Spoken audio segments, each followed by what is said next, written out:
Milkman stopped waving and narrowed his eyes.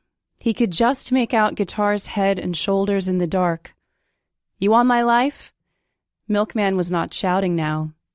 "You need it? Here." Without wiping away the tears, taking a deep breath, or even bending his knees, he leaped. As fleet and bright as a lodestar, he wheeled toward Guitar, and it did not matter which one of them would give up his ghost in the killing arms of his brother. For now he knew what Shalimar knew. If you surrendered to the air, you could ride it.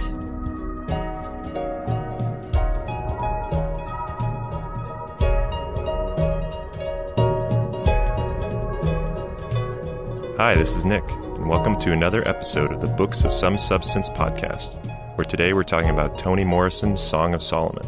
And joining us today is San Francisco State American Literature Professor Sarita Cannon. Welcome. Hi, thank you. I'm so glad to be here. So to kind of cap this book for a summary, we have Toni Morrison writing this in 1977. It's basically the story of Milkman dead and his life growing up in an unnamed town in Michigan. And then he sort of goes on this journey to sort of first look for gold, but he actually ends up sort of tracing his past and where he comes from, his ancestry, and learns all the family dynamics and whatnot behind that. And it's kind of done in Toni Morrison's sort of written oral tradition sort of hybrid, and has a very, very high level of musicality, very high level of poetry, very high level of just fantastic prose. I guess to just get started on that, if you'd like to comment. So this oral tradition is such a big foundation of Toni Morrison's work. How do you read it? How does it stand out? You know, what makes it different from a lot of other stuff?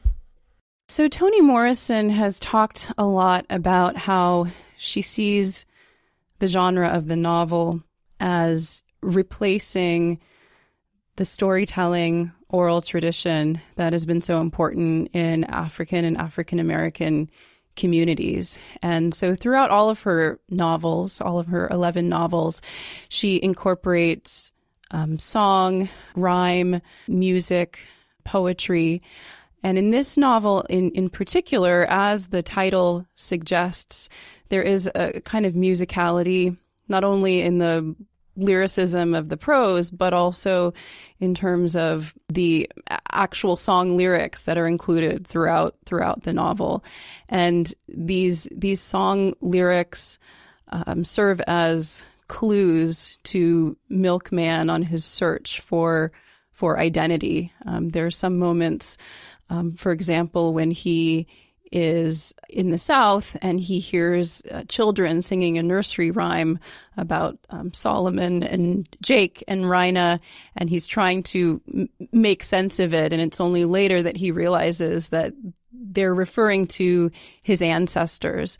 So part of the beauty, I think, of the novel is not only its lyricism, but also the ways in which both Milkman and we as readers are captivated by song, even if we don't always understand it. There's something valuable in just being able to grapple with that difficulty, try to hang on to it, and trust that ultimately we will be able to make some kind of meaning out of it. Yeah, and it's almost that last thing that you said is very similar to how she writes anyway, which is sort of this method of introducing a lot of new elements, but not fully fleshing them out. You have to, as a reader, you just have to sort of hold on and understand that there's going to be meaning at a certain point. And to me, that's almost like, you know, a song structure or something where eventually there's going to be a resolve. She's going to bring it back. She's going to fit the pieces together. And I think the way that she has sort of melded that in her writing it's almost unparalleled. I mean, we had done, I think, a podcast maybe a year ago on some James Baldwin stuff. I think that was the last time that it really felt kind of the same. We had read Sonny's Blues. It's very much rooted in topic and music anyway. But just the way the words, the use of downbeats and the use of just different vocal methods. And it's both the vocabulary used and also the point that I think she even says in some of her essays that these are meant to be read out loud. So she's sort of fusing the oral side of it with the written, and it becomes this just almost like perfect storytelling thing. And it's so unbelievably impressive to me. I completely agree. Absolutely. So in addition to sort of the lyricism that lines up with the musicality of it, I think another thing that to me stands out is just this whole sort of structure around naming and where names come from. And I think, as a reader, one of the things that stands out initially, and I know we talked about this in one of our first book club meetings on this, is just the names. They're sometimes very literal, right? You have guitar, right? And it's because he always wanted a guitar. And those stand out, but they also feel incredibly authentic. Yes. And so I'm kind of curious what your thoughts are on sort of why those feel so authentic and kind of like the naming conventions and histories that she's trying to pull together with these examples. Yeah, so naming and names are very important in African American culture and community. One of the ways, and just one example of this, is that one of the ways that formerly enslaved people were able to kind of rechristen themselves into freedom was by taking on a new name. Another more recent example would be Malcolm X, who famously cast off his slave name, Malcolm Little, when he joined the Nation of Islam. So naming has a kind of power in African American communities and cultures, and I think what she's doing with names is really, really fascinating in this novel. We learn that in the Dead family, the traditional way of naming a child is actually pretty arbitrary. Just open the Bible and see what page you turn to. And so that's how you end up with kids named 1 Corinthians, for example. Getting named after Pontius Pilate is probably not everyone's first choice. Exactly.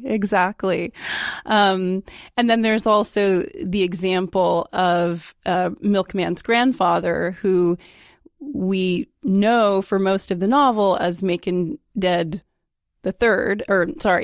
Macon Dead, the original Macon Dead. But we find out that his name was Jake, and that this was a misrecording of his name by a Yankee soldier right after the Civil War.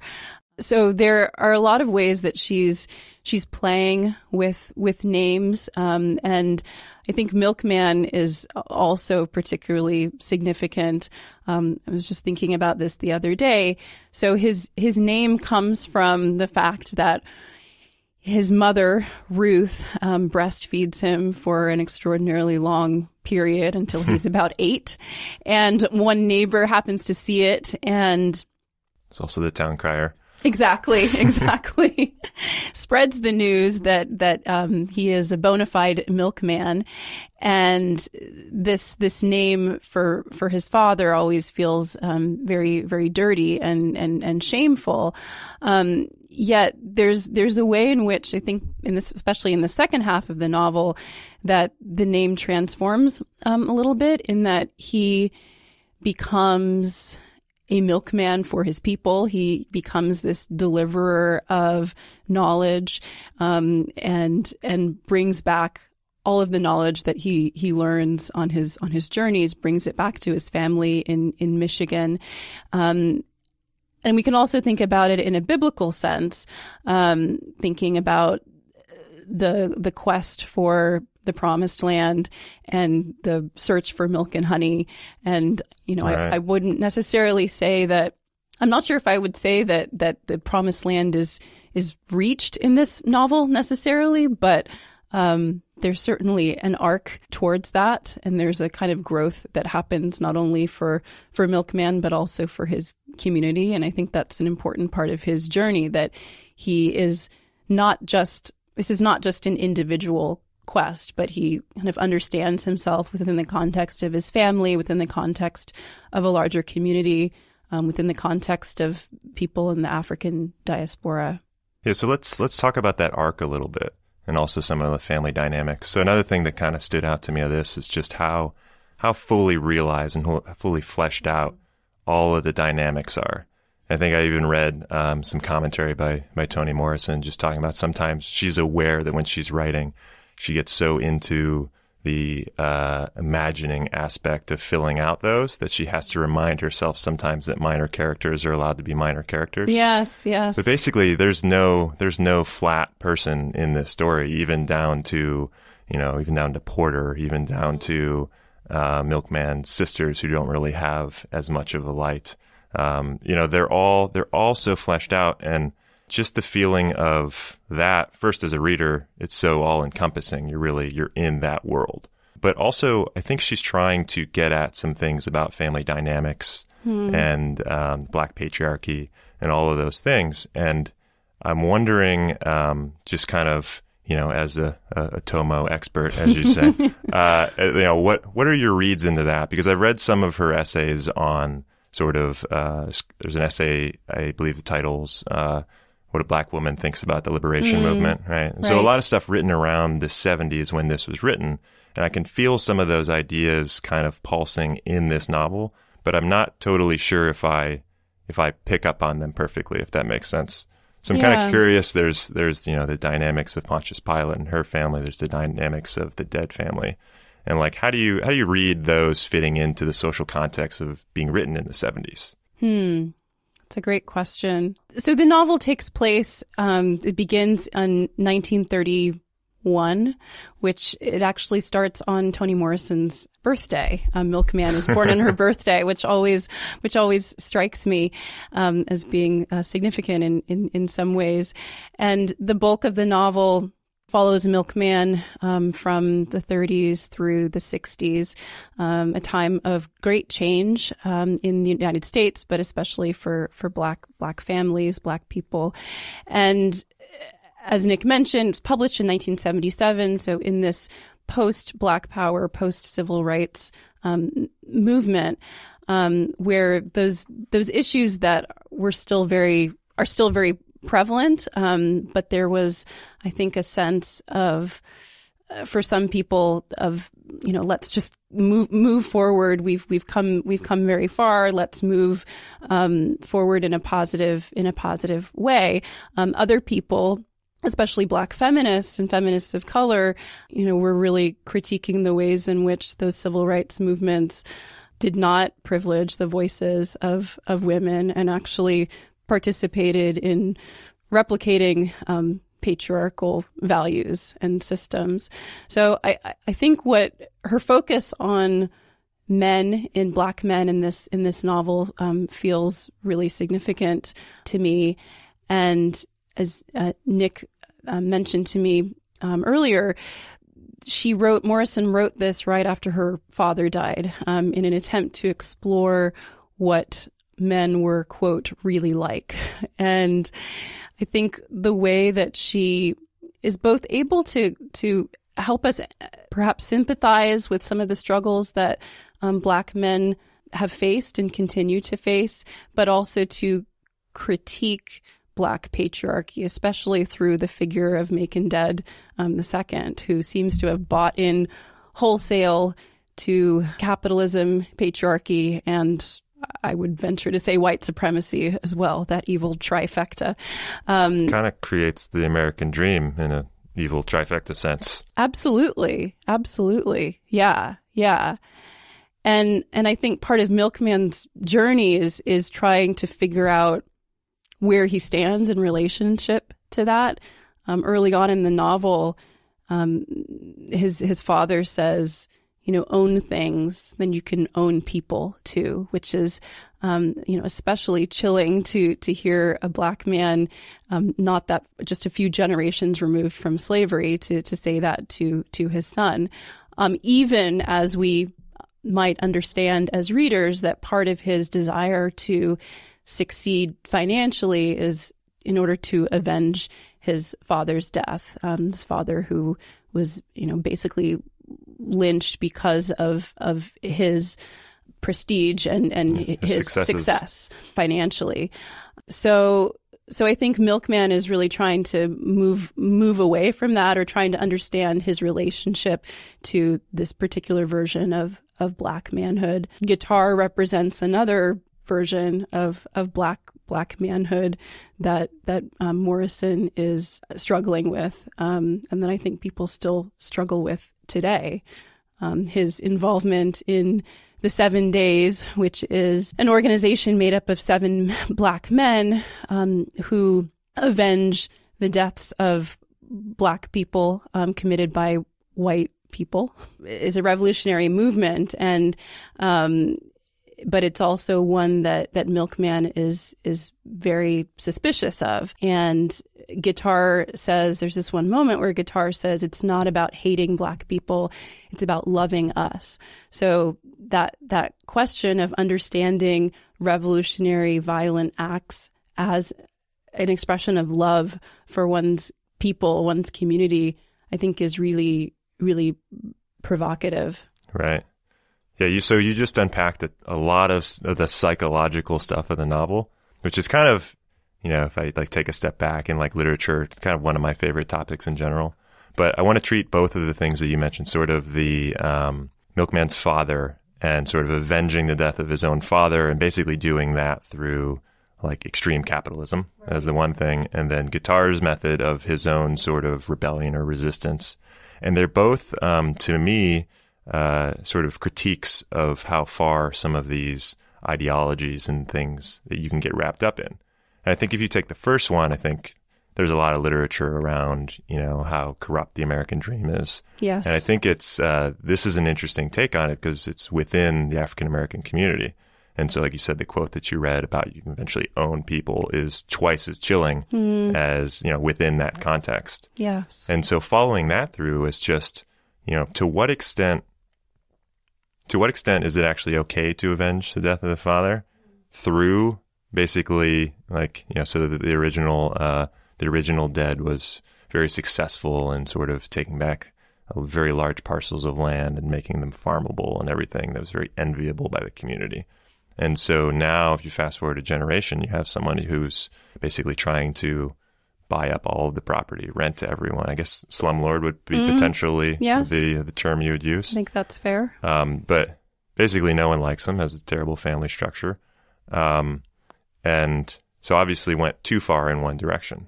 So it's kind of an interesting question. We'll take the first one is, to what extent is that actually okay?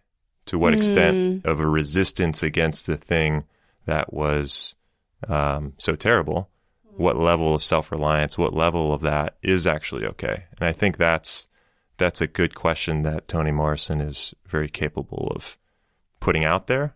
And she never answers it. And I think that's what makes it such good writing. But it's a hard thing, right? And it's something that translates now to current society too. And, what level of the economic system of capitalism is actually okay? What level of attributing people's successes to their own efforts?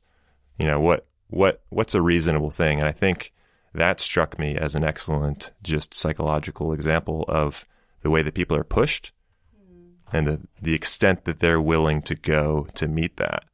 And then, I'll keep going on this journey. If you take the Guitar example, he's pushed through maybe the opposite of a lot of the economic down pressure, right? He doesn't come from any wealth. He basically gets lined up with this collection of people that feel extremely oppressed within a whole community that is also oppressed. So they have the most weight on their shoulders. And so their response is a different level of extremism. It's by committing random extreme acts of violence, basically against people that they've just selected out of a batch to sort of avenge things that have happened to other people. And so I think that Morrison lays that out there as another example of getting the reader to try to figure out what level's it okay.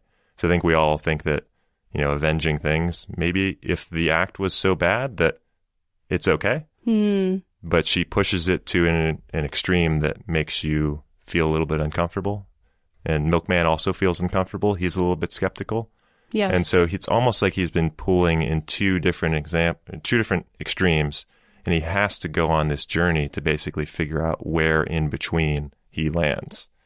And so I just feel such a push-pull in this with Milkman, and you don't really sort of get a view into him and into what's really built into, his decisions, his drive, all that, until he kind of gets out on his own, and he's basically digging for gold in the middle of Pennsylvania. Absolutely. So I don't know, it's such a beautiful way to sort of lay everything out from the first half of the novel to the second half, which it really shifts to him and his, like I said, search for gold that isn't actually a search for gold. Right. That's one of the twists of the novel, which we will maybe not talk about. Well, we could talk. We could. Maybe you can assume that people, are fairly familiar with true. Song of Solomon at this point. But and also, to throw another thing into what makes this so readable too, is at some point you actually just are identifying with a character who's on a search, who you want them to find something. It's like a little bit, I'm going to steal a quote from Frida from our book club, but it's a little bit of like a mystery novel. It's a little bit of a thriller. It like pulls you on. Yes. It's like a very intense search. And whether or not that's for something that you are led to believe is sort of something physical or monetary value, or if it's actually meaning, which is sort of the end arc of it. It's Absolutely. just a good storytelling example. I completely agree. And to your point about this question of what are the best ways or most appropriate ways to avenge past and present oppressions and acts of violence. I think it's important to remember that the novel begins with a suicide. It's a very public suicide of Robert Smith, who we find out is one of the members of the 7 Days, who takes his life on Milkman's birthday. His mother goes into labor as everybody is huddled outside watching this tragedy unfold. So there are consequences, especially emotional, personal, psychological consequences to the kinds of acts that the 7 Days are participating in. And I think that's kind of one of the brilliant things that I love about Morrison is that her work is always encouraging me to unsettle strict binary oppositions, oppositions like good and bad, moral and immoral, even life and death, secular and religious. And her work is just so expansive in the way that, and it encourages us, forces us in some ways to recognize that those oppositions are constructs that we use to, sometimes make life easier, make the decisions that we make to make us feel better about them. But there is so much ambiguity, so much gray area, and I want to mention too that I think the women in the novel serve as an important, I'm not sure foil is exactly the right word, but as an important contrast to the expressions of resistance that particularly Macon and Milkman represent. So Macon's sister Pilot is somewhat at the opposite end of the spectrum. She is about the least materialistic person that you could ever meet, and is just very committed to living a life of integrity, to taking care of her daughter and her granddaughter. There is a beautiful line towards the end of the book where she says, "If I'd have known more people, I would have been able to love more people." So there's a kind of openness in spirit, which is kind of surprising given that she has experienced her own ostracism because she, and this is such a Toni Morrison detail, does not have a navel. Right.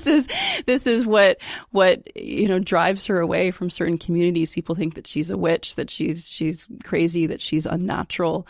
And so I think Pilot, serves as a contrast to Macon. And there's a moment early in the novel when Macon is approaching her house and he hears the women singing, and it's a very kind of poignant moment. It's not exactly transformative for him, but I think it still helps him tap into some kind of humanity that I think has been missing for a long time because of his ambition. And then we also have, for Milkman, a corollary character, I think, is Hagar, his cousin, whom he has a relationship with, but treats horribly. And I think he does realize that to a certain extent, but it's too late when he comes back and she dies. But there's a way in which I think Hagar is searching for a kind of liberation, from the strictures of a racist, capitalist, patriarchal society, but doesn't have the same kind of mobility, that same ability to go on a quest, on the hero's journey that Milkman does. And so I guess what I'm getting at here is that I think Morrison is certainly critiquing patriarchy, but I don't think she's necessarily saying that matriarchy is the answer. So again, that goes back to her questioning binaries and this idea that we have to choose one over the other. But it's really about the balance of the feminine and the masculine that I think may hopefully lead to a more balanced and humane world. Yeah, that concept of trying to shy away from the comforts of binary thought, I think that's such a powerful thing. And, throughout all the Morrison books I've read, it's always painted in the middle. And I think there's just this really powerful, heavy discomfort that comes from being in the middle. And, you don't get the security of feeling that you're 100% right. You're constantly evaluating different things. You're probably more introspective. And I think that's a very difficult position for anyone to occupy in their lives. Absolutely. And I think that's the thing that she's getting at, because it's really the only option, because all of these other things, like you said, are constructs. They're ways that, we sort of develop these structures to allow ourselves to fit in and actually offload some of that thought, some of that feeling, some of that pain, by following these options. If I just do this one thing on this one path, it's all going to be okay because it's correct. And it's been told to me that it's correct by all of these people in this area. And kind of get into, there's so many different ways you can take that. It fits very well with religion. It fits very well with politics. It fits very well with like all sorts of individual movements that just sort of come of the fashion and then die out, because eventually people realize that, we're kind of stuck with ourselves. Kind of stuck with the mess of the world. That's right. We're kind of stuck with all this. And, you can apply that, like you said, to kind of the patriarchy comment where, she was commenting in one of her essays on Song of Solomon, but basically the sort of pilot side of the family was, as you went further down and you got to Hagar, it was getting more and more removed from a relationship with men, essentially. Yeah. And she commented about how that lack of balance can start to really distort things. And that was one of the things she was trying to put together. And I found that very interesting, because my initial perception before reading a lot of Morrison was that, actually she's probably of the feminist side. She's probably very much, critical of men and all of that stuff, of which I would say she certainly is very critical. But it's that uncomfortable balance that I think she nails. And it really makes me think about both the topics that she outlines here, but also how do you approach things today where it's more binary than ever? We're so fed like the short sound bites and, your Twitter comments and all these things that are meant to just tap into that emotion that either makes you so angry or it makes you feel so comforted, because you already sort of know what the answer is before you're presented. And she just walks this line, and it's hard. I have to imagine to keep that balanced. It's such a difficult thing, and especially when you kind of wrap it into, 20th century African-American fiction. There's lots of, I think of this almost as not the exact opposite response, but I think of a book like Native Son, right? Yes. Which is kind of very straightforward. There's one idea, and she just doesn't have one idea. It's all the ideas. Right. And they're all in relation to each other. And so if you think about her comments about art must be political, because you can't separate it. And we did a previous podcast on her essay Playing in the Dark, which talks about sort of the criticism side, which is you can't ever remove the political aspect from art, because then you're basically cutting the legs off. Yes. Because it's always built into that. Yes. And so it's very, very powerful for her to just claim and hold on so much to the political nature of her work, but also to have it not be, it's not extreme. It's very it's very focused on that uncomfortable middle point. And it's, I don't know, it's kind of inspiring. I read it and I think, how am I going to approach my life differently? Oh, absolutely. Because I don't actually know anything about anything, it turns out, because and all of these other extreme answers are wrong. So how do you just sit in the middle and actually just deal with it? That's kind of my life lesson that I pull from a lot of her books, actually. I completely agree. And that is one of the reasons that it's such a privilege for me to get to teach seminars, just focusing on Toni Morrison, and to see the kind of transformative power of her art for my students and for myself as I get to revisit these works. And I think just to briefly say something about the political nature of her work, I agree that there's a kind of flexibility and capaciousness about the way that she thinks about politics in relationship to her art and to literature. And I, and probably most people who have read her work, would tend to align her with a feminist stance. But one interesting thing about her that I've learned over the years is that she does not really like the word feminist, and she actually doesn't see herself as aligning necessarily, her works as aligning with that ideology. And I think part of that comes from her, again, just not wanting to be limited by that label, not wanting it to be a prescriptive label. Mm-hmm. So I have kind of an open question. This is a little bit personal. So as a white male from the suburbs who's now extremely into Toni Morrison, I just kind of gave a little summary as, the things that I identify with. But I also think there's something very interesting in literature where you sort of oftentimes find yourself in books. You find things to relate with, and you may not actually tap into some of the other things that are going on. So I just have this open question on my end, which is just, am I missing critical aspects of this that are somehow just limited through my own lens? Her work absolutely focuses on the historical past and present trauma of Black people, and especially Black women. And she is presenting characters who navigate different ways of resisting oppression. I think I appreciate what you're saying about how we all read through our own lenses. We bring our own experiences to the text. And I would never presume to say that, as a woman of color, I have, the ultimate understanding of Toni Morrison. I think that will be several lifetimes in the making, if that even ever happens. But, I do think that I certainly bring my own experiences, related to my subject position, to the novel and to the characters that she presents. And I think a big part of resistance for me is recognizing the power of song, the power of literature, the power of the word, and especially the power of the ancestor. There's a wonderful, wonderful essay, an essay called Rootedness, the Ancestor as Foundation, in which Morrison talks about some of the characteristics and important elements of African American writing.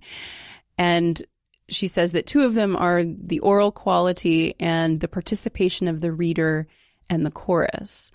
But she also adds that the presence of the ancestor is also part and parcel of African American writing. And she writes, quote, "There is always an elder there, and these ancestors are not just parents. They are sort of timeless people whose relationships to the characters are benevolent, instructive, and protective, and they provide a certain kind of wisdom." So whenever I teach Morrison's novels, I often begin this semester by reading Rootedness to give students a sense of where she's coming from as a writer and as a Black writer. And we often try to spot the ancestor or ancestors in the novel, because often there are many, or more than one in each novel.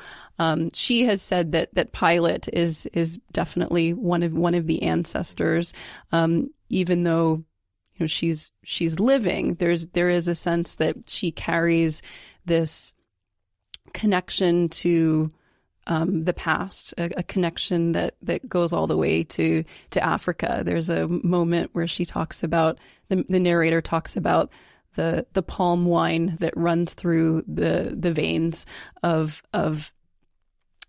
Pilot's body, and palm wine is a drink that's used in West African cultures. It's kind of a gesture of hospitality.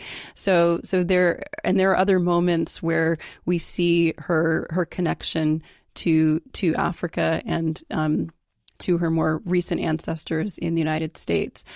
So I would say, I think this is a long way of answering your question. I would say that for me, what really stands out is the ancestral presence is a source of strength, and is a source of resistance. So that resistance need not necessarily be killing people to avenge wrongs, or even marching in the streets, or running for public office. But there's a value in keeping alive that oral tradition and allowing the ancestors to guide us in many ways. And so that's, I think, one of the biggest things that really speaks to me in Morrison's work.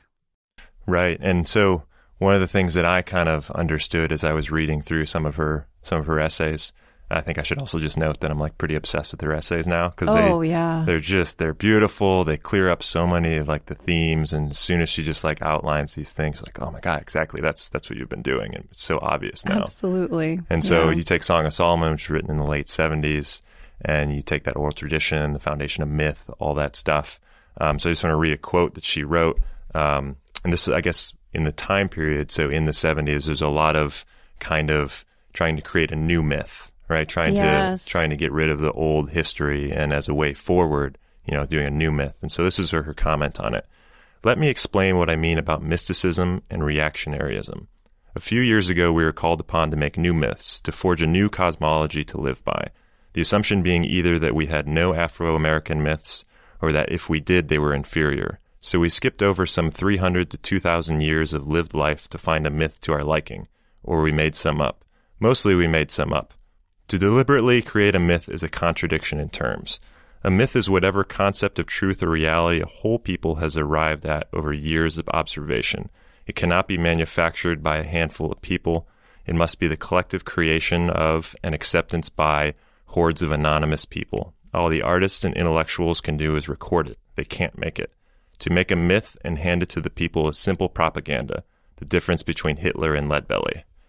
And so, first off, that's an amazing paragraph right there. Yes. But also, I think it outlines, kind of like you said, that foundation, the heritage, all that. And it's probably an excellent transition into the myth of flight that ties together this entire novel. And so it begins as the insurance salesman leaps to his death. And it ends, as we heard in the intro quote that you read, with Milkman also leaping into flight. So I was wondering if you could kind of help us on that note about the heritage and the oral tradition and all that, help tie that together with where that myth of flight comes from. Absolutely. So a quick personal aside, my mother is a librarian, and when I was growing up, she would bless me with all sorts of wonderful books about African and African-American people. And one book that I remember vividly was The People Who Could Fly by Virginia Hamilton. And this is about the myth of the flying Africans, which is foundational for Song of Solomon. So a little bit about this myth. At the turn of the 19th century, in 1803, there was a group of Igbo slaves who arrived from Nigeria in Savannah, Georgia, and they there were a couple of different versions of what happened. According to the white slave owners, they escaped by taking to the swamp, essentially by committing suicide rather than being sold into servitude. But according to the African American oral tradition, and of course with oral tradition there are a lot of different versions of this story, but the gist was that these Igbo people, in the words of one man, turned themselves into buzzards and flew right back to Africa. Everybody knows about them. So this is a very, very different version. So instead of succumbing, perhaps giving in, some people might view it by committing suicide. In the African American oral tradition, you have this group of Igbo people who transform themselves, transform the hardships of slavery into magical powers of freedom and flight. And this was a story that Morrison grew up knowing about, and is one of the founding myths for Song of Solomon. So Jake, Milkman's grandfather, had 20 children, and a wife, Rina, and he escaped slavery by flying back to Africa. That is the myth. He tried to take one of his children with him, but dropped him on the way, and so even that myth, the triumphant aspect of flying back to Africa, of being able to escape, is of course tinged with great deal of sadness, because there's an abandonment of Rina and of her 20 children, and so this tension between freedom and flight and return to a sense of self-ownership and self-sovereignty, and especially for Black men, and the consequences of that, asserting that kind of freedom, I think is something that Morrison is really playing with. And of course we see that also play out with Milkman and Hagar. Milkman flies and literally and figuratively, and goes on his journey, and Hagar is left weeping while her mother and grandmother tried to assuage her broken heart, by giving her money to buy cosmetics and have her hair done, and buy clothing that somehow will these capitalist objects, these material objects, will somehow heal her, and of course they don't. That passage where she unravels is, whew, it's a lot. It's devastating. Yeah, yeah. But yeah, you mentioned the sadness of the myth of flight.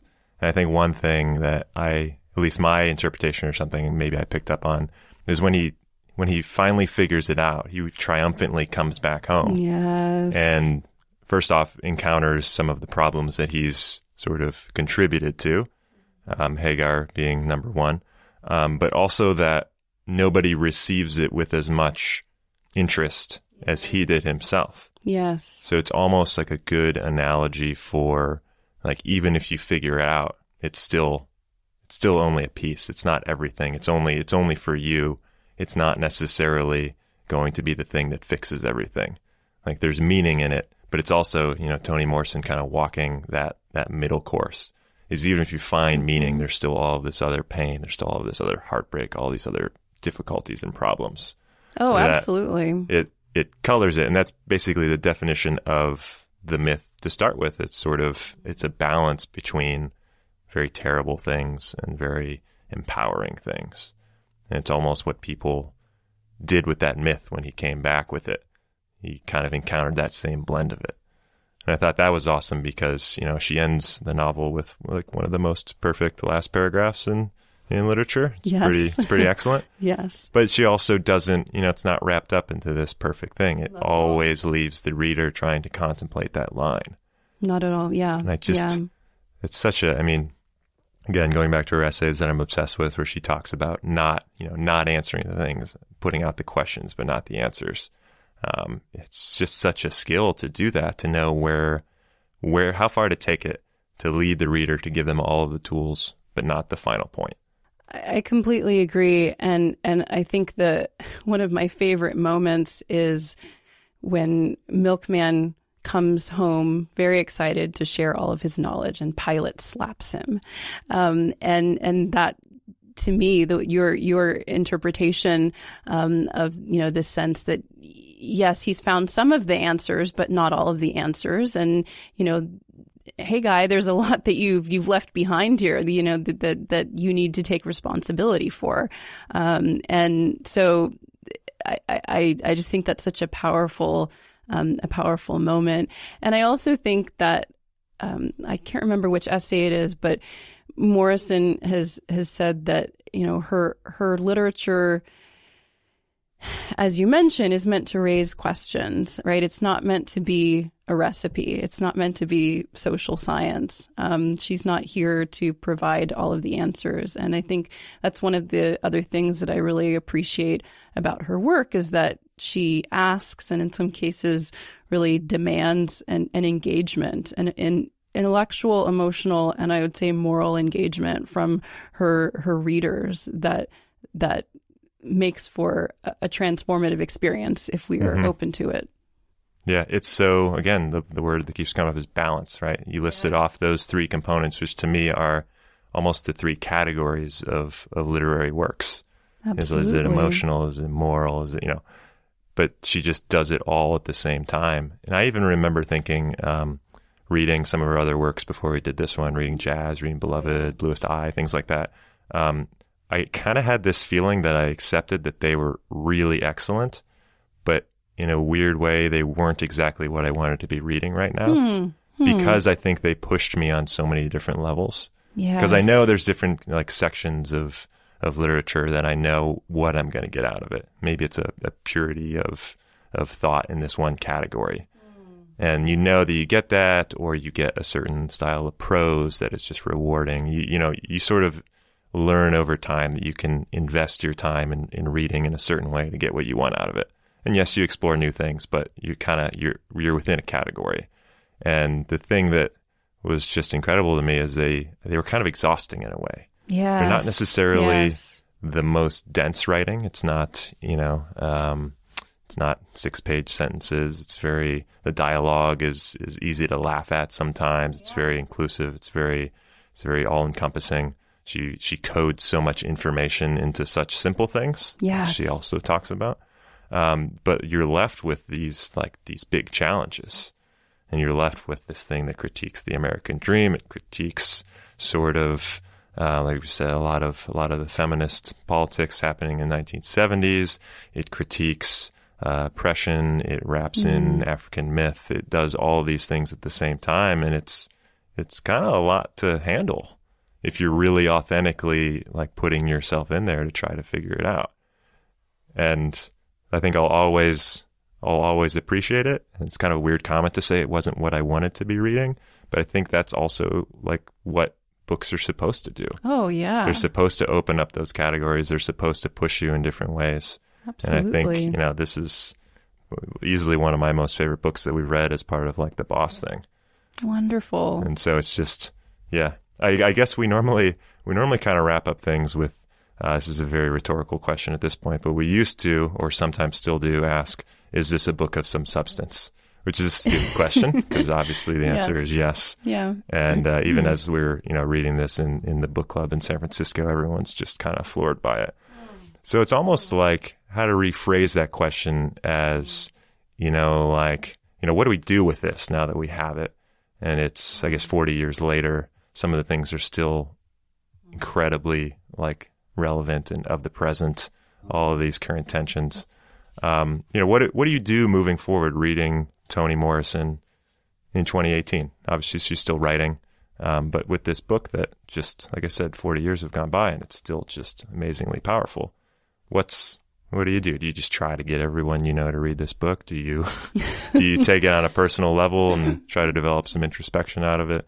Like I don't know, what do you do with it other than teaching and trying to inspire people to be into it? But what's the thing that continues to move you with it?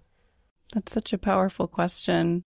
I do think that being able to share her work with students is an incredible gift. I have one wonderful quote from a student of mine this past semester, because we were talking at the end of the semester, talking about how painful it is to read a lot of her work. Like right. It's just emotionally taxing in a lot of ways. And, how do we grapple with that? And my student said, yeah, it's like being punched in the face by the most beautiful fist that you've ever seen. And I thought, wow, that is a keeper. That is definitely an excellent way of describing Morrison's work.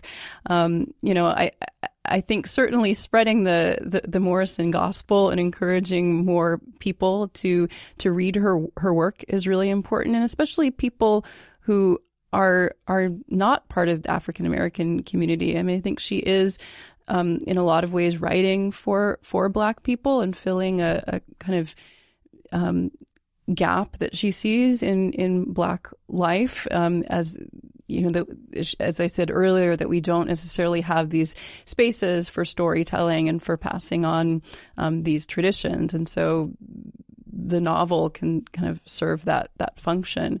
But I think that there is value for everybody in reading her work. As you mentioned, what do these novels do for us personally? Like how do they encourage us to think about our lives and our choices and what we believe in? I think that's something that everybody can benefit from, whether or not you're African American. And I think, to go back also to the idea of grappling with discomfort. We, as human beings, we don't like to be uncomfortable. We don't like dis-ease. We want life to be good, and especially in 2018, where every day is a fresh new hell.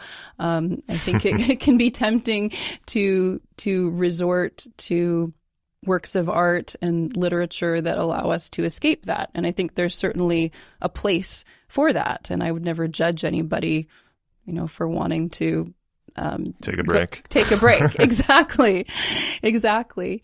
And at the same time, I think just collectively as human beings, the more that we can kind of hone our critical thinking skills and recognizing that nothing is ever exactly as it seems, that there's a lot more ambiguity, a lot more flexibility, a lot more capaciousness in language and in history and in the possibilities for creating a new world.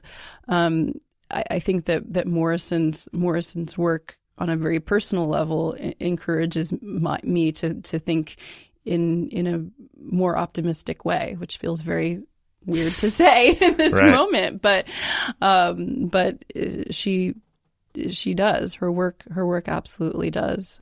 Yeah, I think you hit on kind of the two main things, the personal, and for me, kind of that big thing about not thinking in binary and accepting the discomfort in the middle is such a powerful undercurrent in all of her works.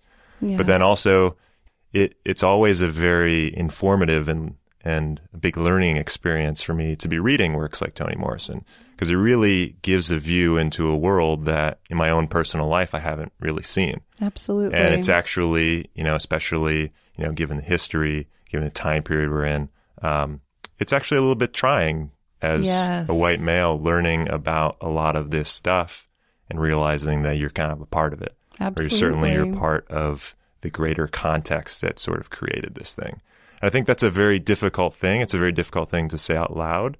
it's hard to not feel that might be immediately twisted, right? Because we sort of operate in a finger pointing society very quickly. Right. And so I think the thing that I get that's also so moving is just the learning experience is a lot. It's just as you're taking it in, there's so much information, there's so much context that you're learning, and it's very moving. It's very, growth is not easy. And I'm not saying that if you just read a couple of novels, you're going to change as a person. But I think continually exposing yourself to those types of things is really the only option for trying to exist in a non-binary thought kind of world. So you have to keep slogging it out. And it also helps that it's some of the best fiction that I think I've ever read. So that doesn't hurt. It doesn't hurt. Absolutely. No, I'm really touched by that, Nick. And I just applaud you for being so open to that learning and that discomfort, because not everybody wants to go there. And maybe that's the pitch for this. So it's an amazing work, but also it'll make you uncomfortable. So we highly recommend, if you're into those two categories of things, that you should definitely go out and read Song of Solomon if you haven't. So thank you very much for listening to the latest episode, definitely not the latest episode of Books of Some Substance. Sarita, thank you for joining. Oh, it was my absolute pleasure. Thank you. And everybody go read some Toni Morrison. Yes.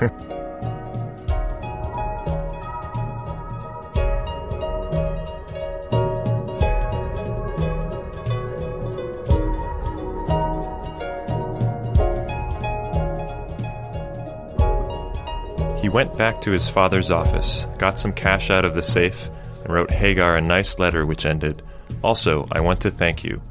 Thank you for all you have meant to me, for making me happy all these years. I am signing this letter with love, of course, but more than that, with gratitude." And he did sign it with love, but it was the word gratitude and the flat-out coldness of thank you that sent Hagar spinning into a bright blue place where the air was thin and it was silent all the time, and where people spoke in whispers or did not make sounds at all, and where everything was frozen except for an occasional burst of fire inside her chest that crackled away until she ran out into the streets to find Milkman dead.